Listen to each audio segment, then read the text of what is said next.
G'day guys, welcome back to my shed. I'm BC. Today's going to be just a series of clips, short clips on me making chips. You don't often see that. I'm normally gas bagging. Well, today I'm going to be drilling a hole.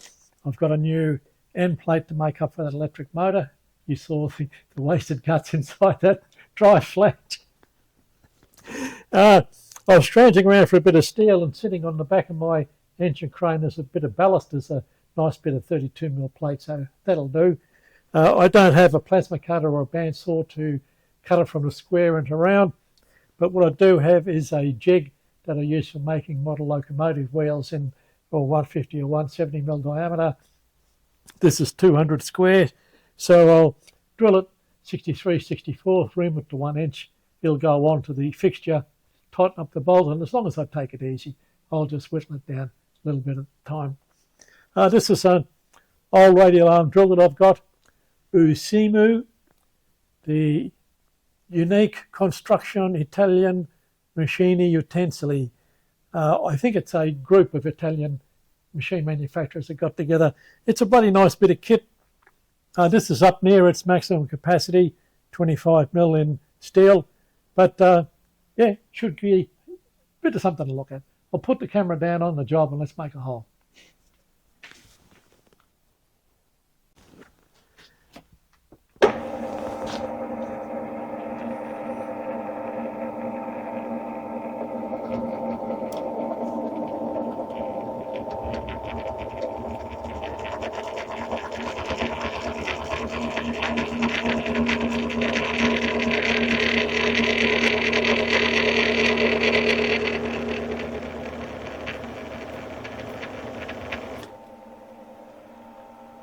Just try and keep a little bit of oil up to it.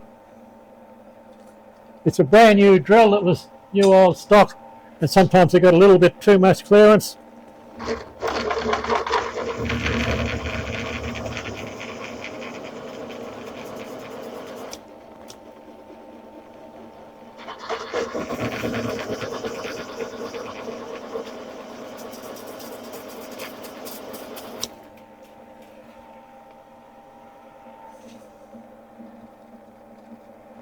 Put a lot of crap on the floor.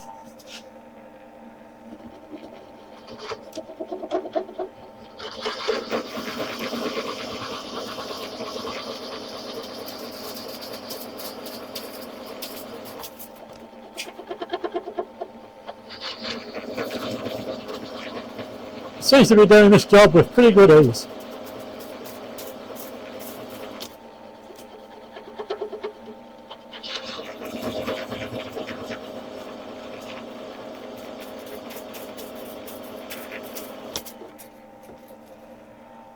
And to be honest, once you've used machines like this, you don't want to go back to drilling big holes with a turret mill.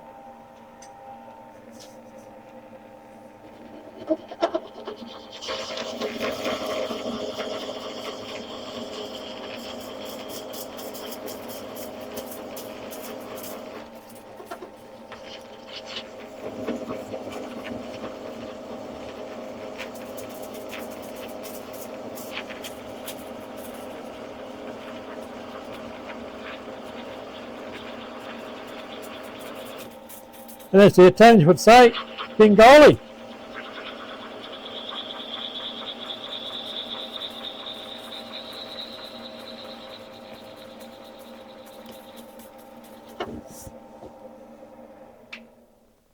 Okay, I'll swap that over to the reamer, bring you back then. Okay guys, put the reamer in, and as I was taught with machine tools, give it a whack in a piece of wood. That'll jam it up into the quill a little bit tighter. Now this machine has a feature you don't often see. The raise and lower lever is the clamp and the switch on the back, but it also operates a tiny little oil pump on the back of the column, and every time you raise and lower it puts another squirt of oil on the column. Like, that's real attention to detail that you don't see nowadays. I just have to be careful at the back with that cramped here, that if I swing it around without any attention, I can bucket the electrics on the cylindrical borer. Now the RPM has been knocked down to about 80 RPM. I don't know what this material is going to ream like, but we'll find out shortly. We're only taking a 64th or 16th thou out, so it's not as if we're taking heaps. Okay, zoom you in again.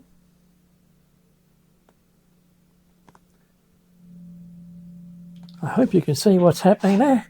Yep, that's it. Okay, let's give it a go and hope I don't bust anything.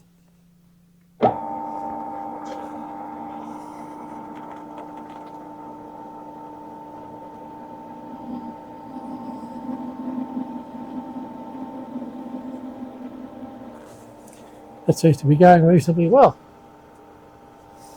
I did have the option of doing it 31, 32, leaving 32 thou, but I thought that was just a little bit too much to ream comfortably.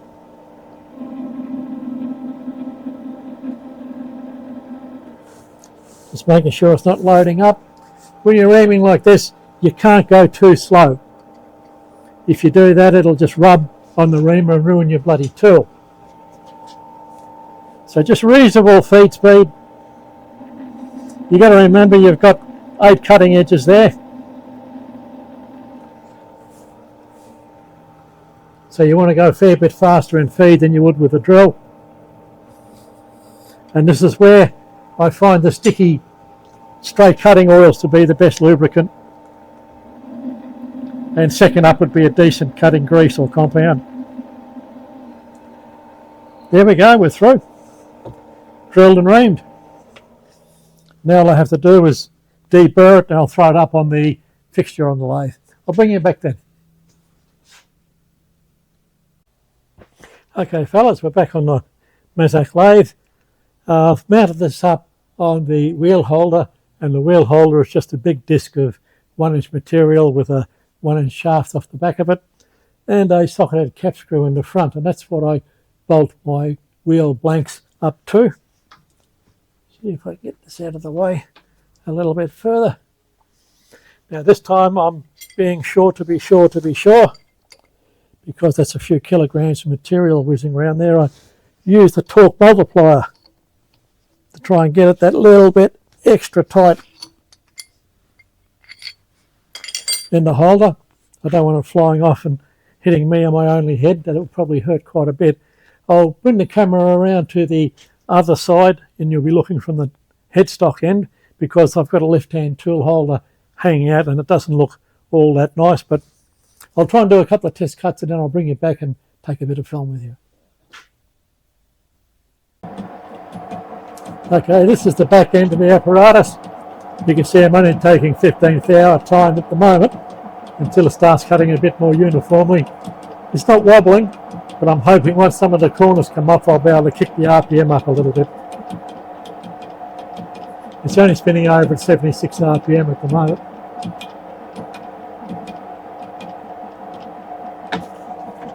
Wind it back. Give it another run. I'm using my W&NMG inserts because they're supposed to be able to take a good whack, but also it's the most disliked tool holder, so if I crash it I don't really care. But this will take forever to happen, so I'll leave you at this, come back in about quarter of an hour when there's a bit more material off. Well, there you are guys, I finally got it down to cutting on 4 corners.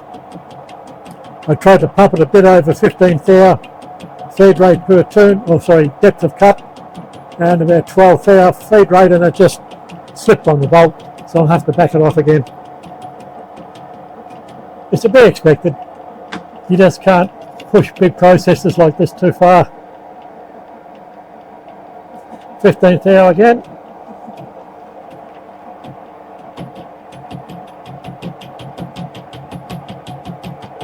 I know it doesn't sound like a lot, but we're only friction driving up against the faceplate.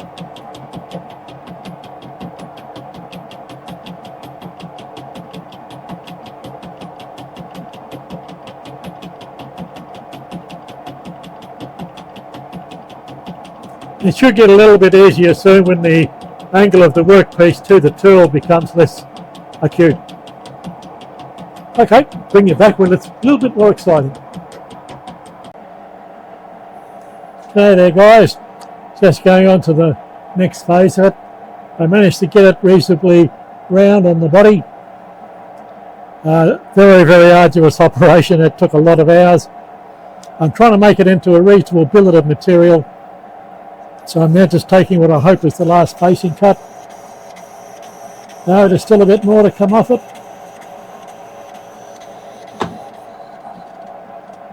We'll take another 5. Hope that does it. I think this might have been cut out of a strip with a straight line cutter, because there's a great big U-shaped wallop in the side of it. As you can see now, still not cleaning up on that rust spot. Gee, that stuff makes a mess of your tools.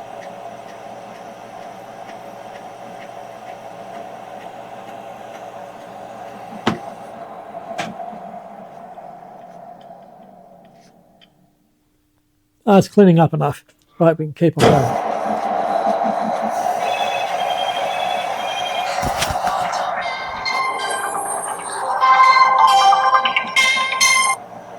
Be back with you soon. Okay, we're still facing off this flange. I've noticed that the bore isn't quite concentric, but that doesn't matter. It's just for the shaft to pass through. And instead of a slinger on this motor, it's got a bit of a rubber shit seal, like a square section O-ring. So I'll open that out about another 1.5 mils and it'll then run concentric. Next operation will be to bring the OD down to size for just over half the width, which will be just outside the chuck jaws. And then there's a centre section to waste away in here. So there'll be a bearing area or a bearing retainer area and then waste away that section. Now once I've got it to shape and to size, it's just a matter of putting the features in. I can't see it being really difficult. Just a bit of plain turning, but it's me making chips. Bring it back when I do the next step.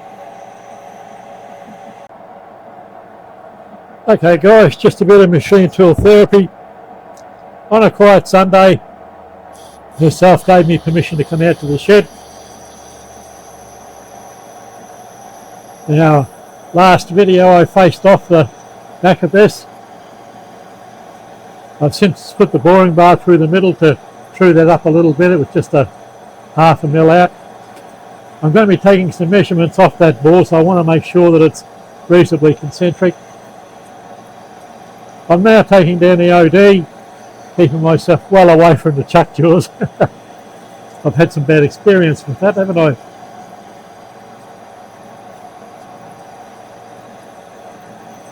So I'm taking down the OD, and the next will be a step across the front to establish the spigot.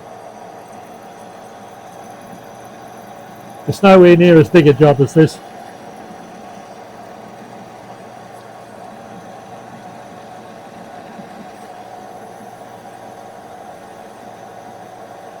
And you can take off quite a bit of material coming in on this direction. I'm taking 25 thou depth of cut, and I would estimate about 7 to 9 thou per turn feed rate. And this old machine just lopes along.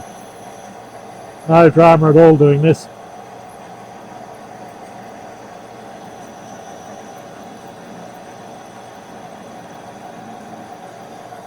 I came across a few difficult spots when I was facing, and I realised that this particular piece of material had the Pooh Bears flogged out of it as an anvil.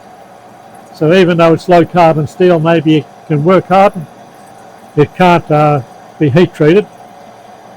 Too little carbon for that.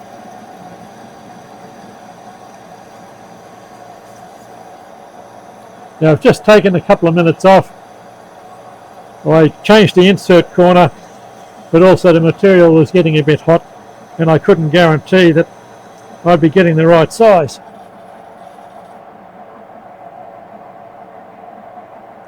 And this time I am trying to do a good job.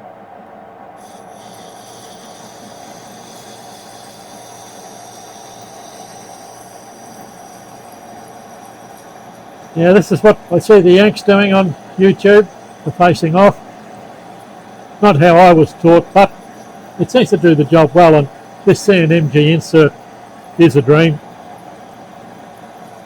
Although I've got to say, doing the squared around on the OD, the triangular TNMG had less push-out force, much easier to use.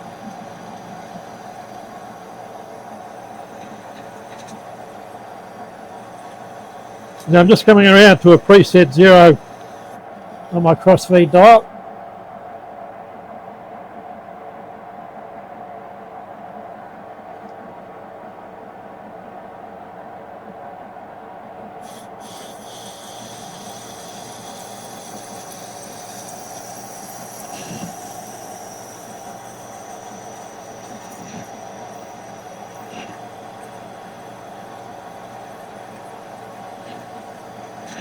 I say the material is getting a bit warm again.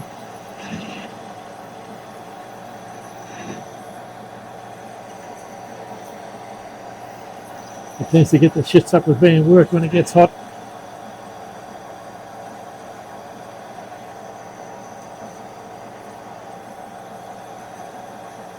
And we're only loping along at 120 RPM, not like we're putting a lot of work into it.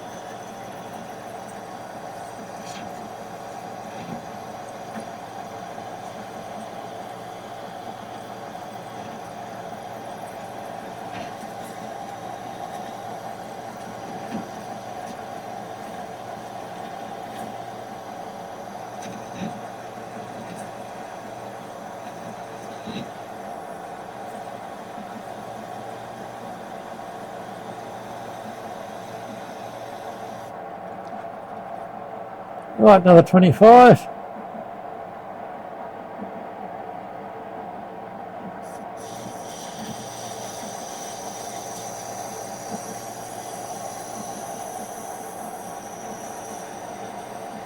I can tell the tool was getting a little bit hot when I went to flip the insert. Everything was already loose, and I know I tightened it up prior to this operation. So it's not only when you're grinding tools that things get loose when it gets hot.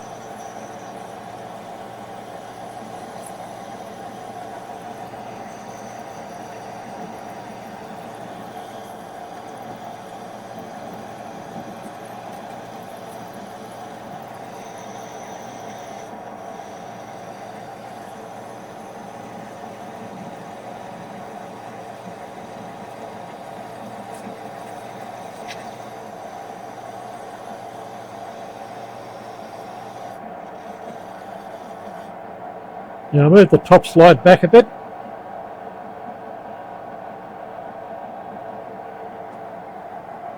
Touch off again.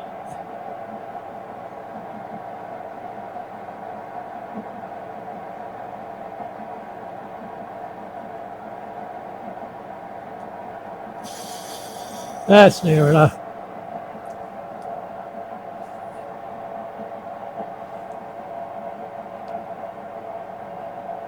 Zero the feed dial. And crank it in again.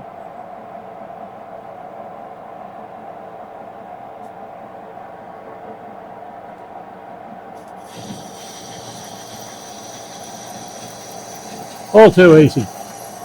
Just takes time. Lots of hours already put into this bit of steel.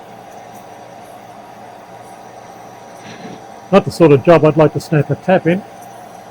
Touch the old head, touch a bit of wood. Not with this much time in it.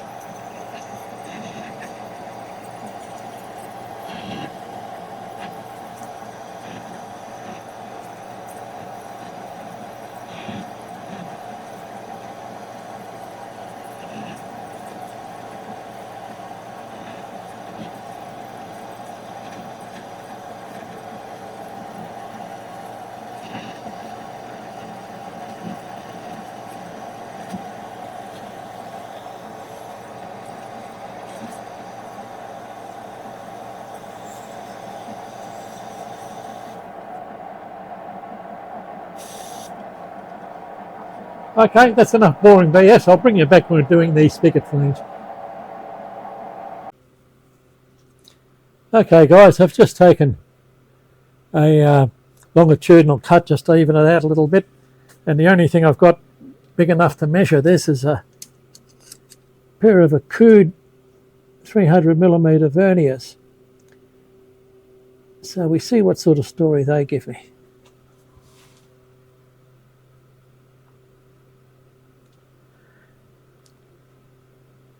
.167.15, so I've got 2 mils and a little bit to come off. We'll go gently. As I said, I've got some hours put into this already. Not that that matters too much, I'm not getting paid for it. I'll take another finishing cut because it's still a bit rough and I don't trust that measurement to be all that bloody flash.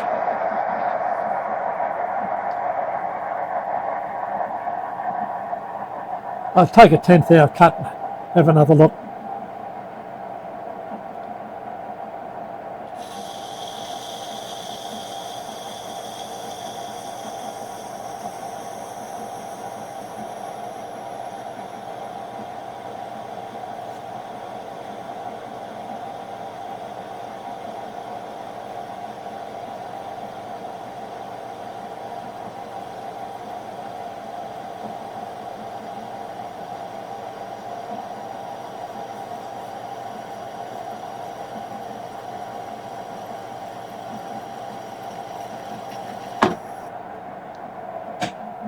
And it's cutting nice.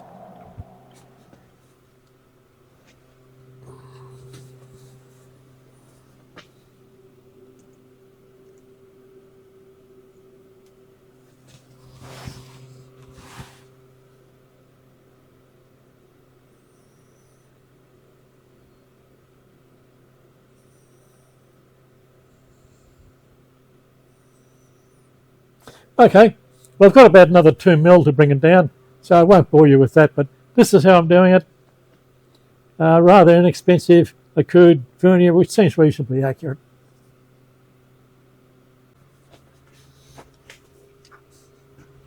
Okay, should be fairly close to that where I'm seeking it, and it doesn't have to be accurate, it's only just the OD of the flange on the front of the motor, but I do like to be reasonably accurate with what I do when I can.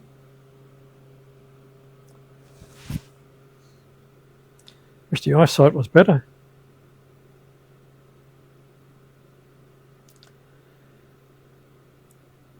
.165 and about 300ths, and I'm not going to try for better than that. Okay, I've broken the edge with a file, so this part looks good. Next I'll try and get the spigot done, and then the relief inside the spigot, and then let's roll it over and turn the rest off. Today has been reasonably good, and I'm quite happy with these Akud verniers. They really seem to be doing the job. Would like better verniers, but can't afford them. As the Yanks would call them, verniers. How the hell they get that, I don't know. Okay, bring you back later. Okay guys, bit more flange news. I was just part way through putting in the spigot on the other side, and I realised that I wouldn't have enough to grip it to take the OD down on this side and to face it roughly. The OD will be to the correct dimension, but it's just this face will be off a couple of thou. And that's not all that critical. The step on the OD of this flange where the motor housing goes on is the only critical part of it. And that I think pretty well as sure I'll get concentric with the back of the flange. So you've got to plan your work. If you don't get the steps right, you finish up with either nothing to get hold of or a flange that's bloody crooked. Either way it would be a disaster. And with this many hours already instilled into this item, I would hate to get this part of it wrong. So this is only facing off roughly. I think I've got about 10 or 12 thou left after this to come off. But I'll face this and then I'll take the OD down to size very carefully. And hopefully have a bit more done today. Bring him back when there's something else to look at. G'day there guys, we've progressed a little bit further. I've reversed it in the chuck, turned the outer part of the OD or the rear part of the OD, then reversed it again. I realised I had to do that before I did the spigot, or I might not have enough grip on it. And yeah, glad I did. It come up reasonably good. And it is running concentric in the chuck because the width of the chamfer that the chamfering tool put on is pretty consistent both here and here, but it's been turned, so you'd expect it. 3.6 deep spigot, and what I'll do now is, before I start putting features in, is take it out, put it into the adapter on the gearbox and make sure the bloody thing fits. If I have to fiddle with this, I'd rather fiddle with it before I start putting additional features in.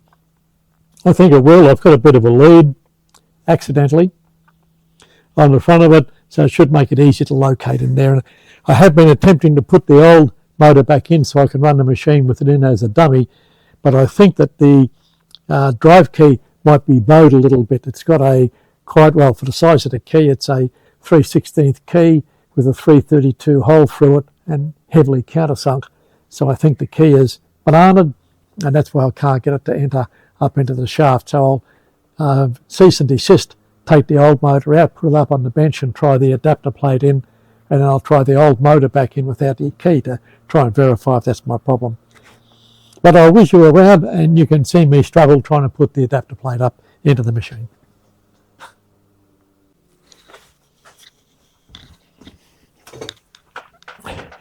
Well guys, winner chicken dinner.